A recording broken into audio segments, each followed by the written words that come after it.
So my goal with this thing is to clean the movement of it. It works as it is, so the aim of the thing really is to clean it in a way that I don't mess it up. By which I mean it not working as well as it does right now. Now, on most scenarios, I think that would be quite reasonable, but with this one, the movement of this clock is quite late, I suppose. It's I don't think it's really meant for easy maintenance. I mean, I'm not saying they tried to make it hard to maintain, but I'm saying, it uses methods of manufacture which aren't as easy to get around. So yeah, I'll show you in a second. I did a video on this before, but here it is again. Move that case back there. All right. As you can see, the movement is made of plastic, and yeah, it's held together with bits of twisted metal. Take the hands off. I did take these off before. I don't remember how. I think I did it with my fingers. Or if I didn't, they're easy now. And then we got this dial, which I think I can pull that off with the tabs. Sort of getting the hang of this again. Oh yeah, that's where we are. So I think we're just going to go straight into it. Quick look around before we start. I think detaching the movement from this front plate would be a good place to start, and I can see already that it's held in there with these twisted bits of metal. Now, the annoying thing about that is it's right next to some plastic parts, and if I slip, I bet it's quite brittle plastic. I might end up causing a disaster, which is nothing unusual. Okay, are we lined up yet? Let's see what shape these holes are. It's not through yet. They're just rectangular, I believe.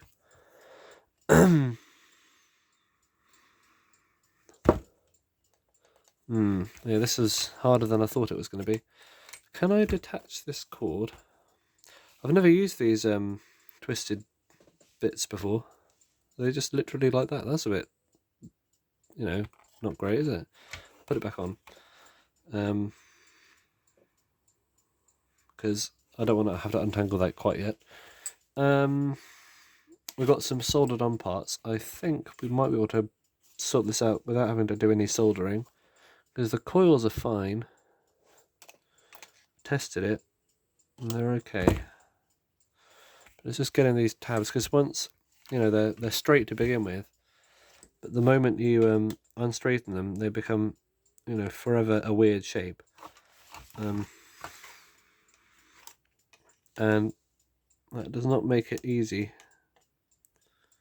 to sort out. I should really angle this in a better place. Some of the lighting, actually. Lighting's not great. Well, my lamp isn't big enough.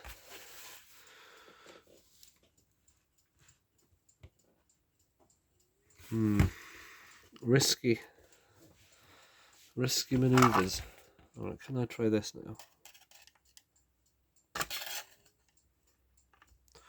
Yeah, this is not an enjoyable experience.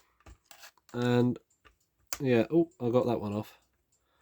The earlier electric movements are much more service friendly, so don't let this put you off if you've got an electric clock, especially an older one from the 50s or 40s or 30s or 20s. I don't think they had them in the 10s, maybe they did.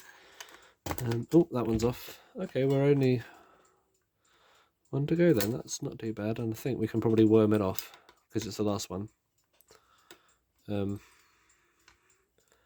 Typical bad filming, but oh well. As long as I can describe what I'm doing, it's not all lost. Oh yeah, we're still a bit bent on that one. See up there, that's what we're trying to sort out.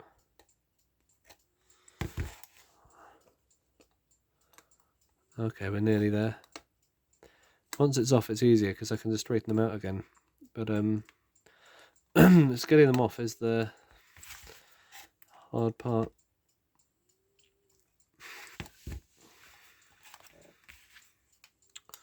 Especially with such thin metal. Because it's twisted, that's why.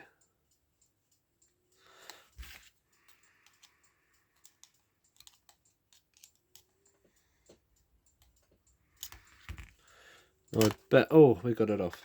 I bet there's I don't know. I've never seen one of these movements before. It's not like I've seen the spare ones, because the other ones, the earlier ones, like the autocal or CA auto alarm movements. Sometimes you see those movements are loose, and they're really common clocks. But these later electric ones, I don't see many of them.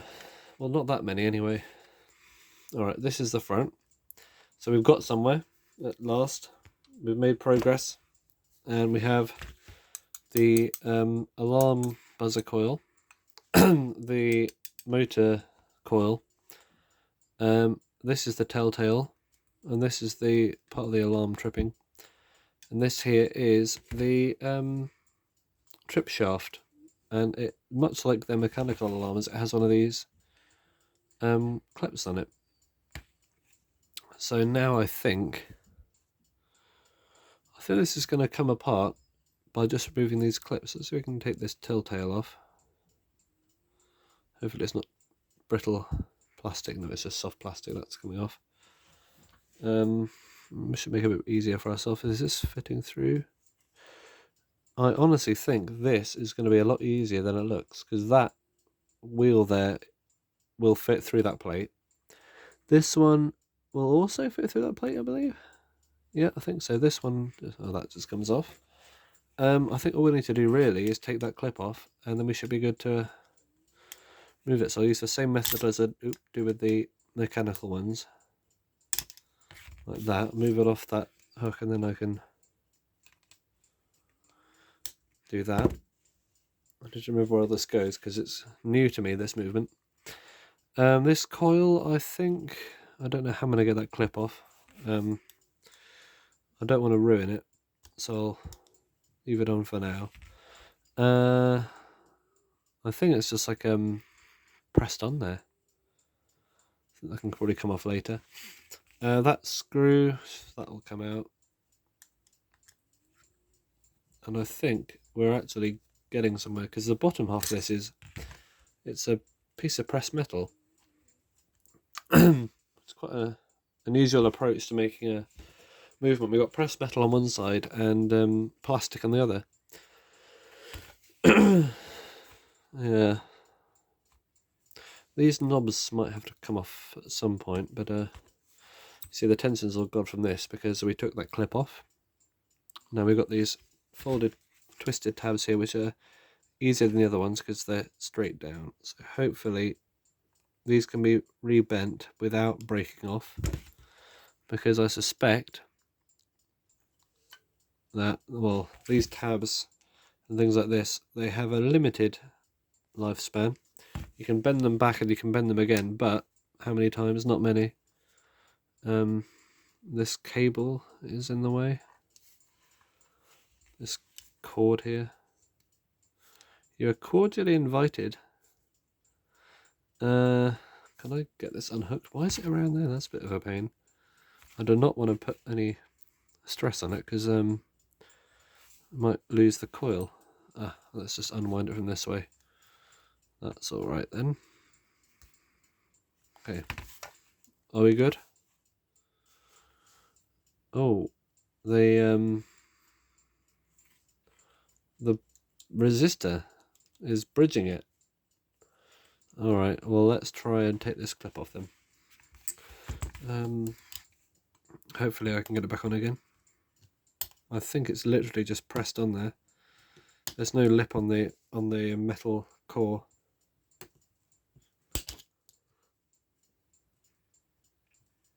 I don't know if this is the right approach or not. Probably isn't, to be honest. I have another screwdriver somewhere. Try this.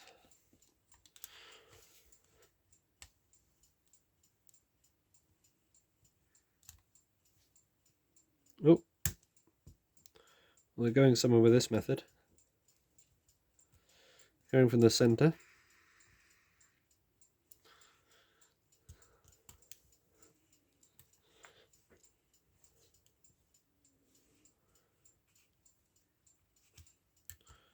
Alright, we're going somewhere. This is going to ping off, I know it. It's going to fly across the room.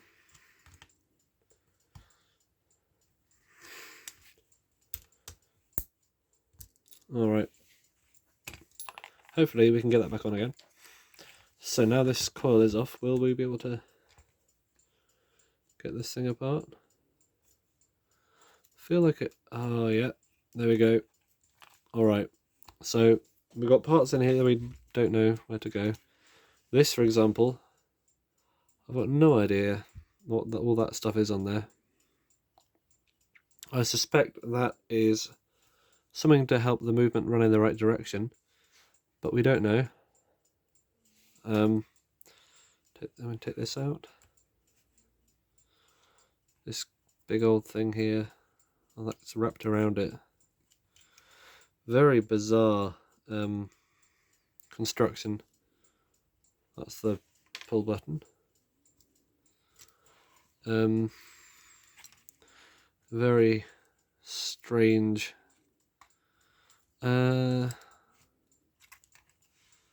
That out, that wheel there. The motor is kind of lodged in there. I don't think we can get that off.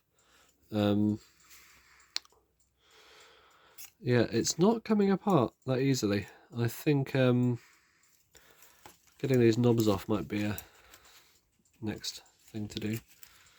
So hopefully, like the Metamec ones, they can just be popped off.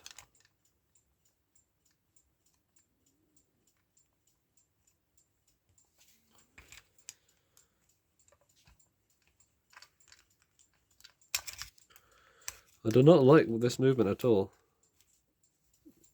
It's really, you know, unpleasant. Full of plastic. Would not recommend.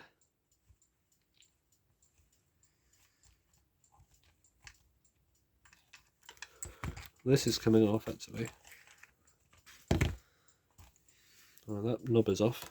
Should be able to push this shaft through. I feel like everything in touch is bending out of proportion. Of course, the shaft does not want to go through for some reason. Oh, it's just really stiff. We've got a little spring clip on there. Remember that? A little leaf spring. That just came out. This is going to be a fun thing to do. And the other knob, I suppose that will come off as well. Hopefully. Do not want to throw the shaft out of sync though. The things, I'm presuming we can sync it up afterwards, hopefully. Sync it up with the hands. And that comes off. So the white stuff is a softer plastic. I'm really not a fan of this at all. It's really not good. You know, all this plastic and stuff. I hope we can get it back together again. Hopefully. These coils are fine where they are. That is for the alarm, that's the contacts. These need a clean. Give the pivots a clean, and we should be okay with that. Give all the rotor a clean as well. I don't think we're able to clean that rotor shaft, but everything else, like the worm drives, stuff like that, the intricate stuff, we should be able to sort that out. But yeah, this has been yeah, I'm not looking forward to it though. Usually I look forward to this kind of stuff, but with this one, really not a fan.